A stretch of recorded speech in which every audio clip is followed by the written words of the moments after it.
May kanya-kanya kaming baon. Ayun o, ano yun? Si Wendy, ito yung Kain kayo, sino nga kumain? dumplings. Tsaka lugaw. Ako naman, rice with salmon fish. Ay, yun, ang masarap. Yan, mooncake. Tsaka may pansit at tsaka okra. Ano? Ipahingi nga yung isda mo. Ano yan? Oh. Yan, ano to? Matamis? Minatamis? Oh, bagoong. Ayoko. Bi, pakibuksan mo naman, Bi, oh. Ano isang Ay. Toyo. Ano yan? Pakibuksan mo naman, please. Pero hanghang. Oo, masarap yan.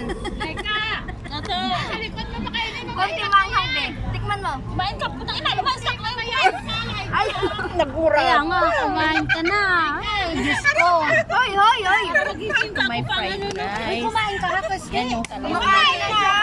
Ano yung fish cake, Bi? Yung sahog. Ay, isda. Bili ka ng isda. Isda. Yan. Tsaka doon. Masarap yung ulam nila doon.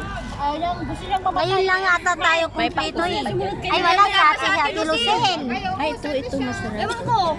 Sino ka WhatsApp mo? Yan. Ewan ko. Sino yun? Dati gusto eh. Pasensya na, maiingay kami. Sa akin. Yan. Nagtanong siya ng Jordan ah. Baka hindi niya nahanap.